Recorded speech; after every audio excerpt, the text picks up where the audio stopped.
Jonathan Edwards, o grande avivalista, 1703-1758.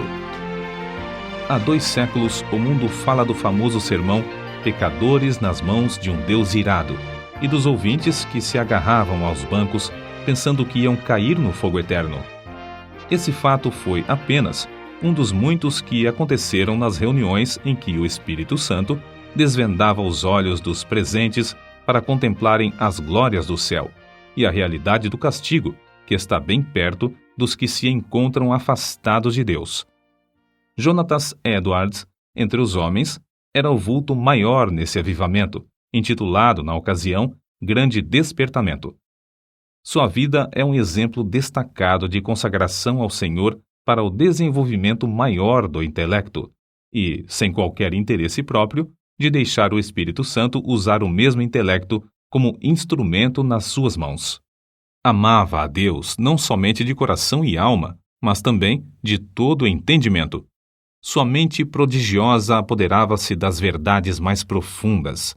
Contudo, sua alma era, de fato, um santuário do Espírito Santo. Sob aparente calma exterior, ardia nele o fogo divino, como um vulcão. Os crentes atuais devem a esse herói, graças à sua perseverança em orar e estudar sob a direção do Espírito, a volta às várias doutrinas e práticas da igreja primitiva. Grande foi o fruto da dedicação do lar em que Edwards nasceu e se criou. Seu pai foi o amado pastor de uma só igreja durante um período de 64 anos. Sua piedosa mãe era filha de um pregador que pastoreou uma igreja durante mais de 50 anos. Das 10 irmãs de Jonatas, 4 eram mais velhas do que ele e 6 mais novas. Muitas foram as orações que os pais ofereceram a Deus para que o único e amado filho fosse cheio do Espírito Santo e que se tornasse grande perante o Senhor. Não somente oravam assim, fervorosa e constantemente, mas mostravam-se igualmente zelosos em criá-lo para Deus. As orações, à volta da lareira, os estimularam a se esforçarem, e seus esforços redobrados os motivaram a orar mais fervorosamente. O ensino religioso e permanente resultou em Jonatas conhecer intimamente a Deus, quando ainda criança. Quando Jonatas tinha 7 ou 8 anos, houve um despertamento na igreja de seu pai, e o menino acostumou-se a orar sozinho, 5 vezes, todos os dias, e a chamar outros da sua idade para orarem com ele. Citamos aqui as suas palavras sobre esse assunto.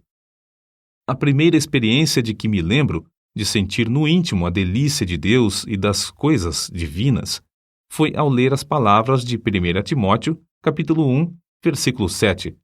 Ora, ao Rei dos séculos, imortal e invisível, ao único Deus, seja honra e glória para todo sempre. Amém. Sentia a presença de Deus até arder o coração e abrasar a alma de tal maneira que não sei descrevê-la. Gostava de passar o tempo olhando para a lua e, de dia, contemplar as nuvens e os céus. Passava muito tempo observando a glória de Deus, revelada na natureza, e cantando as minhas contemplações do Criador e Redentor. Antes, me sentia demasiado assombrado ao ver os relâmpagos e ouvir o troar do trovão. Porém, mais tarde, eu me regozijava ao ouvir a majestosa e terrível voz de Deus na trovoada. Antes de completar 13 anos, iniciou seu curso em Yale College, onde, no 2º ano, leu atentamente Ensaio sobre o Entendimento Humano, a famosa obra de Locke. Vê-se, nas suas próprias palavras acerca dessa obra, o grande desenvolvimento intelectual do moço. Achei mais gozo nisso do que o mais ávido avarento em ajuntar grandes quantidades de ouro e prata de tesouros recém-adquiridos. Edwards, antes de completar 17 anos, diplomou-se no Yale College, com as maiores honras. Sempre estudava com esmero, mas também conseguia tempo para meditar na Bíblia diariamente. Depois de diplomar-se, continuou seus estudos em Yale durante 2 anos e foi então separado para o ministério.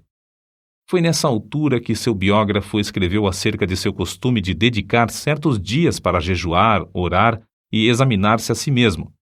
Acerca da sua consagração, com a idade de 20 anos, Edwards escreveu: Dediquei-me solenemente a Deus, e o fiz por escrito, entregando a mim mesmo e tudo o que me pertencia ao Senhor, para não ser mais meu qualquer sentido, para não me comportar como quem tivesse direitos de forma alguma, travando, assim, uma batalha com o mundo, a carne e Satanás, até o fim da vida.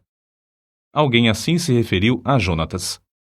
Sua constante e solene comunhão com Deus, em secreto, fazia com que o rosto dele brilhasse perante o próximo, e sua aparência, semblante, palavras e todo o seu comportamento eram acompanhados de serenidade, gravidade e solenidade.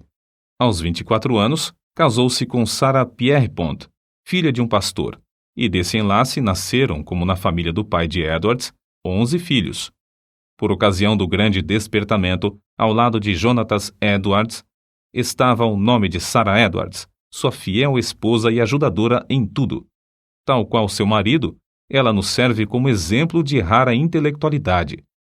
Profundamente estudiosa, inteiramente entregue ao serviço de Deus, ela era conhecida por sua santa dedicação ao lar, pelo modo de criar seus filhos e pela economia que praticava, movida pelas palavras de Cristo, para que nada se perca. Mas, antes de tudo, tanto ela como seu marido eram conhecidos por suas experiências com a oração. Faz-se menção, destacada, de um período de 3 anos, especialmente, durante o qual, apesar de gozar de perfeita saúde, ficava repetidas vezes sem forças por causa das revelações do céu. A sua vida inteira foi de intenso gozo no Senhor. Jonatas Edwards costumava passar 13 horas todos os dias estudando e orando. Sua esposa também o acompanhava na oração, diariamente. Depois da última refeição, ele deixava toda a lida a fim de passar 1 hora com a família. Mas que doutrinas a igreja havia esquecido e que Edwards começou a ensinar e a observar de novo com manifestações tão sublimes?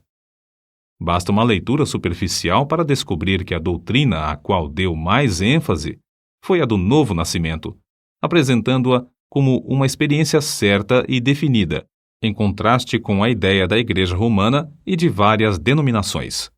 O evento que marcou o começo do grande despertamento foi uma série de sermões feitos por Edwards sobre a doutrina da justificação pela fé, que fez os ouvintes sentirem a verdade das Escrituras. O foco de seus sermões era de que toda a boca ficará fechada no dia do juízo e que não há coisa alguma que, por um momento, evite que o pecador caia no inferno, senão o bel prazer de Deus.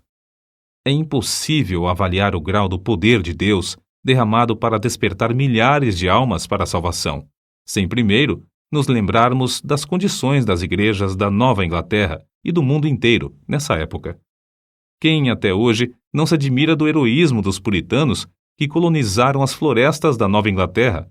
Passara, porém, essa glória e a igreja, indiferente e cheia de pecado, encontrava-se face ao maior desastre. Parecia que Deus não queria abençoar a obra dos puritanos, obra que existiu unicamente para a sua glória. Por isso, no mesmo grau em que havia coragem e ardor entre os pioneiros, houve entre os filhos perplexidade e confusão. Se não pudessem alcançar, de novo, a espiritualidade, só lhes restava esperar o juízo dos céus. O famoso sermão de Edwards, Pecadores nas mãos de um Deus irado, merece menção especial. O povo, ao entrar para o culto, mostrava um espírito leviano e mesmo de desrespeito diante dos 5 pregadores que estavam presentes. Jonatas Edwards foi escolhido para pregar. Era homem de 2 metros de altura, seu rosto tinha aspecto quase feminino e o corpo magro de jejuar e orar. Sem quaisquer gestos, encostado num braço sobre a tribuna, segurando o manuscrito na outra mão, falava com voz monótona.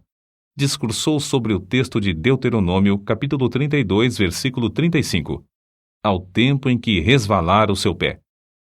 Depois de explicar a passagem, acrescentou que nada evitava, por um momento, que os pecadores caíssem no inferno, a não ser a própria vontade de Deus, que Deus estava mais encolerizado com alguns dos ouvintes do que com muitas pessoas que já estavam no inferno, que o pecado era como um fogo encerrado dentro do pecador e, com a permissão de Deus, pronto a transformar-se em fornalhas de fogo e enxofre, e que somente a vontade do Deus indignado os guardava da morte instantânea.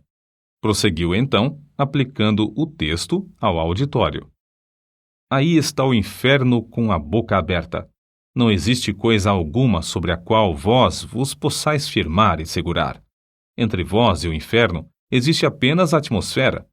Há atualmente nuvens negras da ira de Deus pairando sobre vossas cabeças, predizendo tempestades espantosas com grandes trovões. Se não existisse a vontade soberana de Deus, que é a única coisa para evitar o ímpeto do vento até agora, seríeis destruídos e vos tornaríeis como a palha da eira.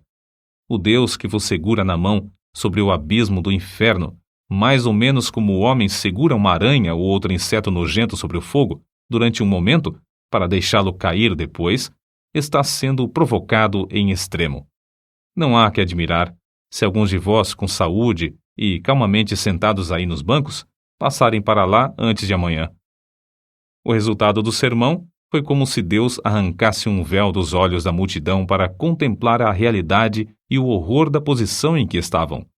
Nessa altura, o sermão foi interrompido pelos gemidos dos homens e os gritos das mulheres.